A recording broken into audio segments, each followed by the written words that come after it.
오늘 읽은 말씀은 이스라엘 민족이 애굽을 떠나서 약속의 땅을 향해서 나아가던 중에 홍해가 가로막히고 뒤에는 애굽 왕 바로의 군사가 뒤쫓아오는 진퇴양난의 어려움 속 안에서 하나님의 능력으로 이스라엘 민족을 구원해 주신 하나님의 놀라운 역사에 대해서 감사와 감격으로 부른 바로 노래인 것입니다. 사랑하는 성도 여러분, 그 당시에 이스라엘 민족은 여자와 어린아이를 제외하고 남자의 장전수만 약 60만 명이었다고 말씀하고 있습니다. 또 모두를 다 합하면 200만이 넘는 그러한 무리였을 것입니다. 이 수많은 사람들이 함께 노래를 불렀으니 얼마나 웅장했겠습니까? 이때 모세와 이스라엘 자손이 이 노래로 여호와께 노래하니 일러스되 내가 여호와를 찬송하리니 그는 높고 영화로우시며 말과 그 탄자를 바다에 던지셨음이로다. 애굽 사람을 죽게 한 일에 대해서 찬송일 뿐만 아니라 모든 악의 세력을 멸하시고 하나님의 택하신 사람들을 구원하시는 그 일에 대한 노래인 것입니다. 그러므로 인간의 쌓아 올린 모든 업적이 불에 타버리고 하늘이 뜨거운 불에 종이장같이 말라버리게 되는 그날까지 이 감사의 노래는 하나님의 택한 백성이 어느 곳에서 언제나 부를 수 있는 영원한 그런 노래가 되는 것입니다. 너희는 여호와를 찬송하라. 그는 높고 영화로우시미로다. 다윗도 시편 118편에 여호와는 나의 능력과 찬송이시오 또 나의 구원이 되셨도다, 이런 말씀으로 인용을 했습니다. 이스라엘 사람이면 누구나 큰 기쁨과 감사를 표할 때 모세의 이 감사의 노래로 높으신 하나님을 찬양했습니다. 이 감사의 노래야말로 우리가 신앙생활에 함에 있어서 깊고 큰 은혜를 주는 그런 노래인 줄로 믿습니다. 모세에게 이 아름다운 노래를 가르쳐 주신 하나님께서 오늘 저와 여러분들 마음속에 역사하여 주셔서 그 의미를 깨달을 뿐만 아니라 우리도 이와 같이 감사의 노래를 부를 수 있게 되기를 우리 주 예수 그리스도의 이름으로 간절히 축원합니다. 언제 감사의 노래를 불렀습니까? 이때 모세와 이스라엘 자손이 이 노래로 여호와께 노래하니 일러스되 내가 여호와를 찬송하니 그는 높고 영화로우시며 말과 그 탄자를 바다에 던지셨음이로다, 이렇게 말씀하고 있습니다. 다시 말하면 이때는 이스라엘 자손이 구원받을 때를 의미하는 것입니다.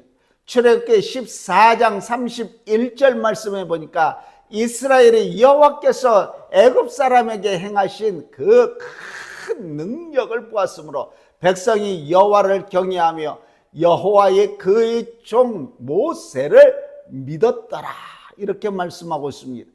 이때 모세와 이스라엘 자손이 이 감사의 노래를 부른 것입니다.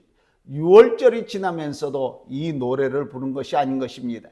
이제 저희가 바다를 완전히 건넜고 그들과 애굽 사람 사이에는 푸른 홍해물이 가로놓여 있어서 넘실거릴 때 이때 모세와 이스라엘 자손이 하나님께 노래를 했습니다.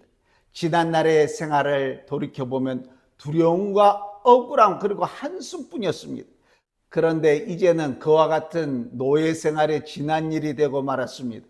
이때 모세는 그의 백성과 함께 감사의 노래를 부른 것입니다. 홍해의 물이 애굽의 군대를 삼켜버리고 말았습니다. 더 이상 남은 것은 아무것도 없었습니다. 이때에 저희들은 하나님께 감사의 노래를 부른 것입니다. 우리가 출애굽기 14장을 읽어보면 모세가 그 민족에게 한 말을 보게 된 것입니다. 여호와께서 너희를 위하여 싸우시리니 너희는 가만히 있을지어다. 그러나 이제는 주께서 이들을 위해서 다 싸우셨기 때문에 더 이상 침묵을 지키라고 명령을 할 수가 없는 것입니다. 저희의 전쟁은 승리로 끝났습니다. 그래서 이때 모세와 이스라엘 자손이 감사의 노래를 불렀습니다. 이때 이스라엘 자손은 노래를 부르지 않고 견딜 수가 없었습니다. 이들은 잠잠하면 돌들이 소리를 질렀을 것입니다. 사랑하는 성도 여러분, 우리가 죄와 사단의 지배 아래에 있는 동안에 노예의 상태에서는 노래를 부를 수가 없는 것입니다. 더구나 우리가 죄와 사단의 권세 아래 빠져나와 노예의 상태를 벗어나려고 첫발을 내딛을 때 노래를 부를 수가 없는 것입니다. 그러나 여러분, 우리를 구원하신 주님을 바라보면서 그를 믿는 자는 죄 사함을 받고 사망에서 생명으로 옮겨 영생을 얻게 된 사실을 깨닫게 되는 바로 그때에 저와 여러분들은 노래하지 않을 수가 없는 것입니다. 이것이 바로 감사의 노래인 줄로 믿습니다. 그리고 이때는 성별의 때인 것입니다. 이스라엘을 쫓아오던 바로와 그의 모든 군대들이 몽땅 홍해에서 멸망당하고 말았습니다. 비로소 이스라엘은 애굽에서 완전히 분리된 한 민족의 자리로 굳히게 된 것입니다. 홍해는 이스라엘과 애굽의 분명한 구분이 되는 것입니다. 이스라엘은 구별된 백성인 줄로 믿습니다. 따라서 다시는 이스라엘이 멍에를 매는 일인 애굽으로 되돌아가는 일이나 바로가 그를 추적해 오는 일이 있을 수가 없었습니다. 이제는 하나님께서 성별된 백성이 된 것입니다. 하나님은 이스라엘에게 나타나 주시고 이들 가운데 계셨습니다. 이스라엘 민족이 홍해를 지내는 것은 죽음과 새 생활을 위한 부활을 의미하는 것입니다. 그러므로 새 노래로 하나님께 찬양을 올린 것입니다. 구원을 체험한 날, 바로 이때에 확실히 성별되어진 날, 이때에 그들은 노래로 하나님을 찬양했습니다. 더군다나 이때는 하나님의 능력이 나타난 때입니다. 세상의 악은 관영에 가고 의로운 사람들이 순환을 겪을 때에 하나님은 잠잠히 계신다면 이처럼 불행하고 괴로운 일은 없었을 것입니다.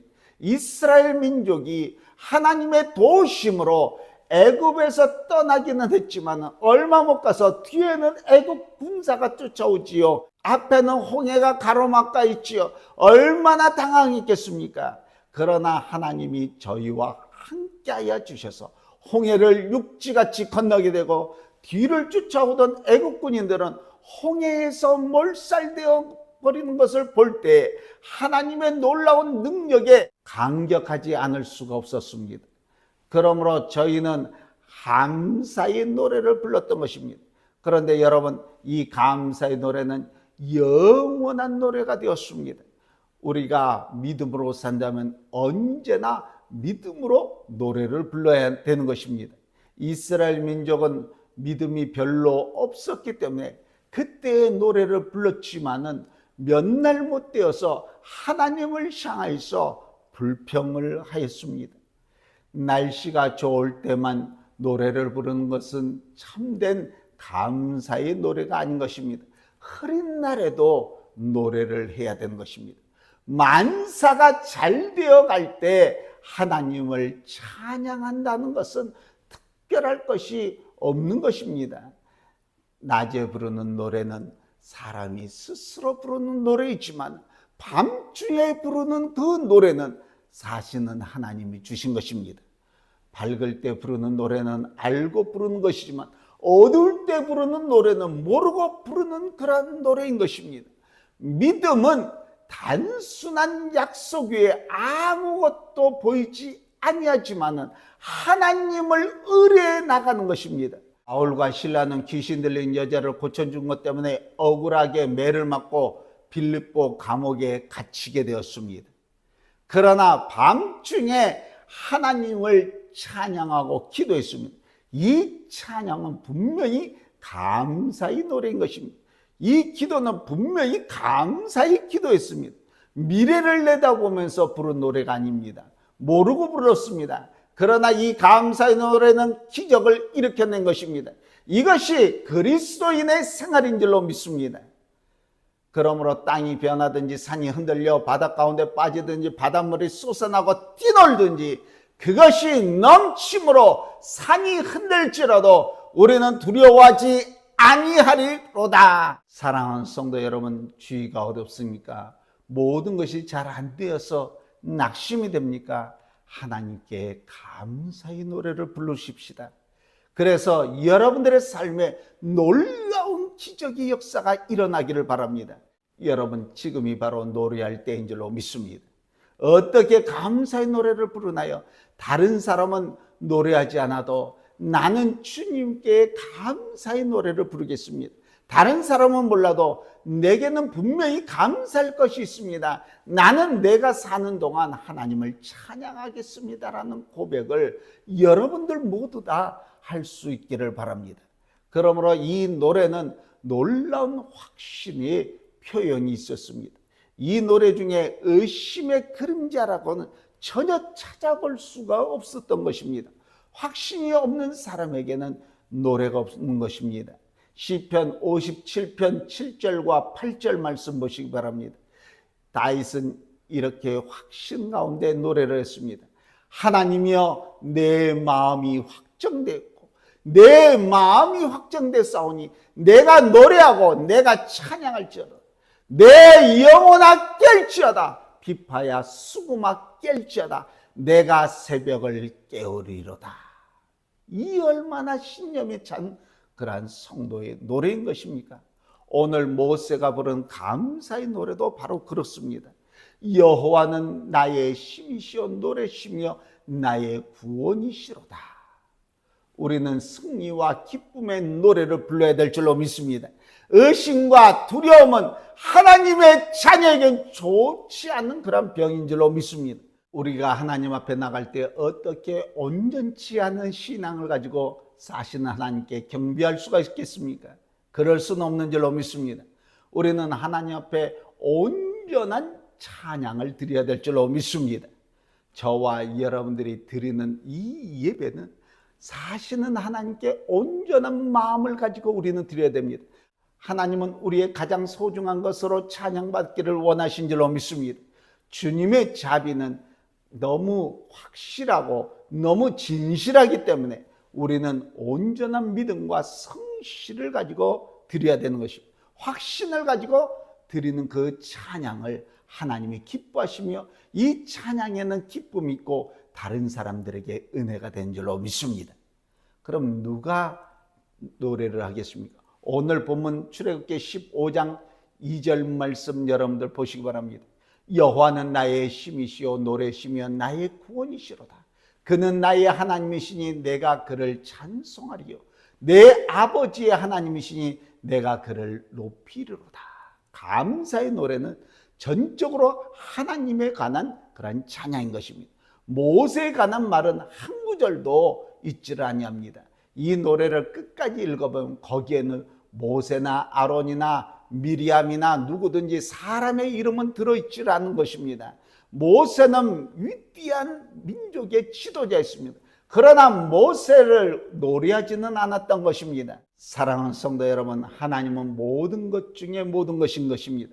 내가 여호와를 찬송하리니 이렇게 말씀하고 있습니다. 우리 자신에 대한 생각을 다른 사람에게 불러일으키려 한다면 우리의 노래는 망쳐버리고 말 것입니다. 우리는 사람을 잊어버리고 자기 자신도 잊어버리고 오직 우리의 하나님만을 바라봐야 될 줄로 믿습니다. 하나님께서 우리를 위하여서 얼마나 많은 일을 행하여 주셨습니까? 하나님은 이 세상의 많은 사람 중에 우리를 하나님의 자녀로 택해 주신 줄로 믿습니다. 우리를 죄와 사망에서 구속하여 주셨습니다. 하나님은 우리를 불러주셨습니다. 그리고 하나님은 우리를 살려주셨습니다. 하나님은 우리를 보존해 주셨습니다. 하나님은 우리를 성결케 하여 주셨습니다. 더군다나 예수 그리스도 안에서 우리를 온전하게 만들어 주신 줄로 믿습니다. 모든 영광을 오직 주께만 돌려야 될 줄로 믿습니다. 주님이 행하신 일을 노래하십시다. 대적이 하나님과 그의 백성을 뒤쫓아 달려들을 적에 주께서 어떻게 그 말들과 바로의 군인들을 바다 깊은 곳에 빠져 죽게 했는지를 보시기 바랍니다. 그저 감격할 뿐인 줄로 믿습니다. 그리고 이 감사의 노래는 미래에 대한 일까지 언급되어 있습니다. 주께서 백성들을 인도하사 이런 말로 표현하고 있습니다. 이스라엘 민족이 아직 약속의 땅에 이르려면 멀기만 한데, 그리고 모든 일들이 이미 성취되어 이스라엘 백성이 약속의 땅에 정착한 것 같이 표현하고 있는데, 이것이 감사의 노래인 것입니다. 믿음이 있는 사람은 아직 얻지 못했으나 얻은 것처럼 여겨지는 것입니다. 여기에 감격이 있는 줄로 믿습니다. 지금은 거울로 보는 것 같이 모든 것이 희미하지만 그때는 얼굴과 얼굴이 대해진 것 같이 분명히 볼 것을 믿었기 때문에 기뻐하였던 것입니다. 예수님을 생각만 해도 좋고 그 얼굴을 뵐 때 얼마나 더 좋겠습니까? 사랑하는 성도 여러분, 우리를 죄와 사단의 지배 아래서 해방시켜 주신 사시는 하나님께 감사의 노래를 부르십시다. 나의 힘이 되어 주시고 구원이 되신 주님께 감사의 노래를 부르십시다. 우리 한 사람 한 사람 마음속 안에 영원한 감사의 노래가 넘쳐나시기를 오늘도 우리 주 예수 그리스도 이름으로 간절히 축원합니다.